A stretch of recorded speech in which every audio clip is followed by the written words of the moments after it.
আমাদের শান্তিনিকেতন, আমাদের শান্তিনিকেতন, সে যে সব হতে আপন আমাদের, সব হতে আপন আমাদের শান্তিনিকেতন, আমাদের শান্তিনিকেতন। কণিকা বন্দ্যোপাধ্যায় কিংবদন্তি রবীন্দ্রসঙ্গীত শিল্পী এবং শিক্ষিকা, রবীন্দ্রসঙ্গীত জগতের অন্যতম শ্রেষ্ঠ শিল্পী হিসেবে পরিচিতা। কণিকা বন্দ্যোপাধ্যায়ের স্নেহের বোনপো প্রিয়ম মুখোপাধ্যায় কণিকা বন্দ্যোপাধ্যায় প্রিয়মকেই সন্তান রূপে লালন পালন করেছেন। প্রিয়ম এখন শান্তিনিকেতনের আবাসিক। ছোটবেলা থেকেই কণিকা বন্দ্যোপাধ্যায়ের স্নেহে বড় হয়েছেন। বর্তমানে প্রিয়ম তার জীবনের পথ চলা শুরু করলেও মাসির সেই পুরনো দিনের স্মৃতি তাকে বারবার মনে করিয়ে দেয়। বর্তমানে প্রিয়ম রবীন্দ্রসঙ্গীত শিল্পী, কণিকা বন্দ্যোপাধ্যায় মেমোরিয়াল ট্রাস্টের সম্পাদক, এলমহার্স্ট ইনস্টিটিউট অফ কমিউনিটি স্টাডিজের পরিচালক। প্রিয়ম তার জীবনের কিছু অমূল্য স্মৃতি অভিজ্ঞতা বীরভূম পোর্টালের সাথে শেয়ার করেছেন, যা শান্তিনিকেতন এবং তার জীবনযাত্রায় বিশেষ সুন্দর দিকগুলো তুলে ধরেছে। দেখুন, শান্তিনিকেতনে আমাদের চার পুরুষের বাস, মানে রবীন্দ্রনাথের সময় থেকে এখানে আমার দাদু এবং আমার পরিবারের সকলে বাঁকুড়া থেকে চলে আসেন রবীন্দ্রনাথের ইচ্ছাতেই। এবং আমার দাদু 1921 এখানে প্রথম বিশ্বভারতীতে যোগ দেন লাইব্রেরিয়ান হিসেবে। তো এই যাত্রার শুরু আর কি আমাদের পরিবারের, এবং তারপর ধীরে ধীরে আমার পিতৃদেবের পরিবারও এখানে সংযুক্ত হয়ে যায় বিশ্বভারতীর কাজকর্মের সাথে। শান্তিনিকেতন বিশ্বভারতীর থেকে হচ্ছে আশ্রমের কাজকর্মের সাথে, এবং সেই সূত্র ধরে আমাদের পরিবারের আগমন।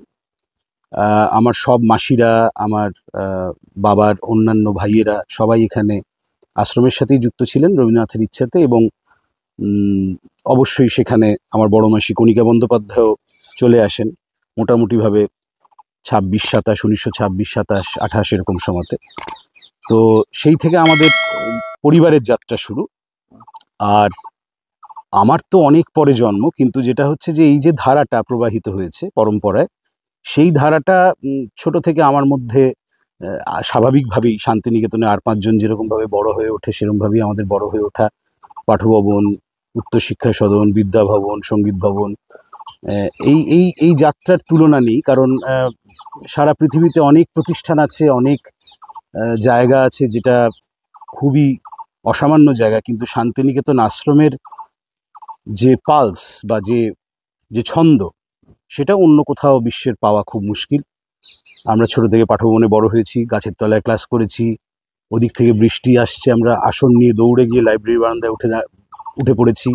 শীত, গ্রীষ্ম, বর্ষা আমরা গাছের তলায় বসেই ক্লাস করেছি। ফলে এই যে প্রকৃতির সাথে সংযোগ মানুষের, একটা শিশুর বড় হওয়া, এই প্রকৃতির একটা বিরাট অবদান আমার জীবনে, এবং অবশ্যই আমার পরিবারের অবদান তো আছেই। এবং তার সাথে এত শিক্ষক, যাদেরকে গুণী শিক্ষকদের আমরা পেয়েছি, আমার বড় হওয়ার পেছনে এদের সকলের মানে অবদান আছে, ভূমিকা আছে। আজকে এতটা বড় হলেন, কণিকা বন্দ্যোপাধ্যায় নেই, আপনার মাসি কতটা অনুভব করেন যে তিনি নেই? সেই অনুভবটা কতটা করেন? দেখুন, আমার বড় মাসির সাথে রবীন্দ্রনাথের যখন প্রথম দেখা একটা কালবৈশাখীর সন্ধেতে, তখন আমার বড় মাসি কিন্তু বোঝেননি রবীন্দ্রনাথ কে ছিলেন, কোন মাপের মানুষ ছিলেন। তিনি জানতেন তিনি আশ্রম পিতা, গুরুদেব, তিনি আমাদের জীবন দেবতা। তার জন্যই আমাদের জীবনচর্যা, জীবনের যে জীবিকা, সব কিছুই চলছে। কারণ আমার মাসির বাবা, তিনি তো এই আশ্রমেই তার পুরো পরিবারকে নিয়ে চলে এসছেন। ফলে তিনি যেরকমভাবে সহজভাবে রবীন্দ্রনাথকে দেখতেন, আমি আমার বড় মাসিকে বা বড় মাসির সূত্রে যারা এই বাড়িতে এসছেন আনন্দধারাতে বা শান্তিনিকেতনে আসলেই যারা এই বাড়িতে আসতেন, তাদেরকে আমারও ছোট থেকে দেখা। আমাদের আসলে খুব আলাদা করে মনে হতো না যে ইনি কণিকা বন্দ্যোপাধ্যায়, ইনি সুচিত্রা মিত্র, ইনি পণ্ডিত রবিশঙ্কর, ইনি সত্যজিৎ রায়। খুব সহজ ছিল তখন শান্তিনিকেতনের জীবন। লতা মঙ্গেশকর জি এসছেন, মানে সিম্পল লিভিং, হাই থিঙ্কিং। আমরা শুধু জানতাম যে কণিকা বন্দ্যোপাধ্যায় গুরুদেবের শিষ্যা, তিনি অসামান্য একজন গায়িকা, এবং তার সূত্রে তার বন্ধুরা আসছেন, আরও গুণীজন সমাবেশ হচ্ছে। ফলে তাদেরকেও আমরা খুব সহজভাবেই পেয়েছি। এখন বুঝতে পারি এই একটা বড় হওয়ার পর, নিজের জীবনের লড়াই করার পর, যে আমরা কি অমূল্য রতন পেয়েছি সেই সময়, এই আর কি। গান তো অনেক শিখেছেন ওনার কাছ থেকে, একদম হাতে ধরে শিখিয়েছে, শাসনও করেছে। একটা কোনো ঘটনা মনে পড়ে এখনো সেটাকে আপনাকে মানে বেদনা দেয়, সেই দিনটা পেরিয়ে গেছে বলে? একমাত্র বড় মাসির ক্ষেত্রেই হচ্ছে যে কোনো শাসন আমাকে করেনি, যে কারণে আমাদের পাঠভবনে যে সমস্ত শিক্ষক ছিলেন, আরেকজন শিক্ষিকার কথা বলি, গৌরী কানুনগো, গৌরীদি আমাদের ইংরেজি ক্লাস নিতেন। তিনি বারবার বলতেন, তোমার মাসি তোমাকে আদরে বাদর করেছে। ফলে এই শাসন ছাড়া বাকি যে যত আদর, আহ্লাদ এবং স্নেহ আমি বড় মাসির কাছে পেয়েছি, বড় মাসি নিঃসন্তান ছিলেন, ফলে আমি সন্তান স্নেহে বড় হয়েছি তার কাছে। এবং শুধু কণিকা বন্দ্যোপাধ্যায় নন, গোরা সর্বাধিকারীর মতো গুরু পেয়েছি আমরা। এবং আমার পিতৃদেব নবকুমার মুখোপাধ্যায়, তিনি আবার রবীন্দ্রনাথের যে আর একটা কাজের ধারা, যেটা এলমার্স ইনস্টিটিউট অফ কমিউনিটি স্টাডিজ, যেটাতে আমরা এখন যুক্ত, একদিকে যেমন রবীন্দ্রনাথের শিল্পের ধারাটা প্রবাহিত হয়েছে আমার বড় মাসির মাধ্যমে, তেমনভাবে এই যে রবীন্দ্রনাথের গ্রামোন্নয়ন বা গ্রাম নিয়ে ভাবনা চিন্তার যে কাজ, সেটা প্রবাহিত হয়েছে নবকুমার মুখোপাধ্যায়ের সূত্রে। ফলে দুটো ধারা আমার মধ্যে মিশেছে। বড় মাসির ক্ষেত্রে স্মৃতি বলতে একটাই স্মৃতি আমার মনে পড়ে, মানে খুব, যেটা আমি সব জায়গাতেই বলি, সেটা হচ্ছে যে আমাকে বড় মাসি, আমি তখন খুব ছোট, খুব খুব হালকা স্মৃতি তাও বলছি, জ্যোৎস্নায় ভরে থাকতো। তখন তো শান্তিনিকেতনে এত বাধা বাঁধন প্রাচীর কিছুই ছিল না, খোলা মাঠ। একটা হয়তো খুব লোডশেডিং হতো, পূর্ণিমার আলো এসে পড়তো উঠোনে। একটা হয়তো সাইকেল চলে যাচ্ছে, তার একটা টিং করে আওয়াজ হলো, একটা মিষ্টির গাড়ি যাচ্ছে, সুখরঞ্জন দা, সেই গাড়ি চলে গেল। খুব অল্প মানুষজন এবং সবাই প্রায় পায়ে হেঁটে সাইকেল করেই যাতায়াত করতেন। এরকম একটা সন্ধ্যেতে, আমি তখন অনেক ছোট, আমার মাসির বুকের কাছে মাথা রেখে, এখানে দুটো বাবলা গাছ ছিল, সেই বাবলা গাছে প্রচুর বুলবুলি পাখি এসে বসতো।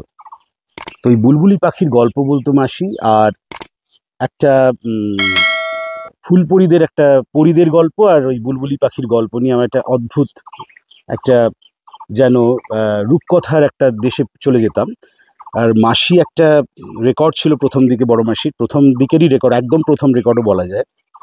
সেটা হচ্ছে ফুলপরিতে মাসি একটা গান গাইতো। ওই গানটা হচ্ছে ওই যে, বৃন্দাবন বিলাসিনী রাই আমাদের, রাই আমাদের, রাই আমাদের, রাই আমাদের, শ্যাম তোমাদের রাই আমাদের, বৃন্দাবন বিলাসিনী রাই আমাদের। এই গানটা মাসি খুব গুনগুন করে গাইতো, আর আমার ধীরে ধীরে ঘুম এসে যেত। তো এই সময়টাকে আমি মিস করি, কারণ তারপর বড় মাসিকে অনেকভাবে পেয়েছি, ধীরে ধীরে জানতে শুরু করেছি যে আমার বড় মাসি আসলে কণিকা বন্দ্যোপাধ্যায়। সেই সময় আমি মাসি হিসেবেই সেটাকে মনে রাখতে চাই এবং মনে রেখেছি আর কি। আমি বলবো যে আমাদের কর্মধারা দুদিকে প্রবাহিত। একটা অবশ্যই এলমার্স ইনস্টিটিউট, যেটি প্রায় 42 বছরের একটি প্রতিষ্ঠান।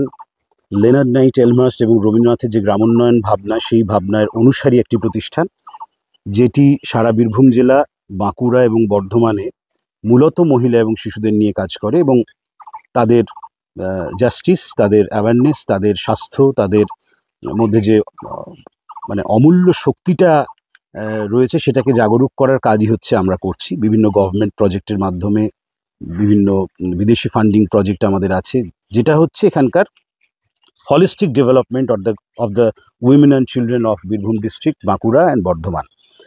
আমরা সেখানে HIV পজিটিভ যারা পেশেন্ট, তাদেরকে নিয়েও কাজ করছি। তাদেরকে মূল স্রোতে ফিরিয়ে আনা হচ্ছে, তাদেরকে রবীন্দ্রনাথের গান শেখানো হচ্ছে, তাদেরকে রবীন্দ্রনাথের নাটক শেখানো হচ্ছে এবং তাদেরকে জীবিকার সন্ধান দেওয়া হচ্ছে। শুধুমাত্র পরিষেবা দিলাম তা নয়, আমাদের দুটি হোম আছে এখানে, নবীনা এবং খনিকা, যেটা গভর্নমেন্ট অফ ইন্ডিয়ার স্পন্সার্ড হোম, CNCP এবং সুবাধার।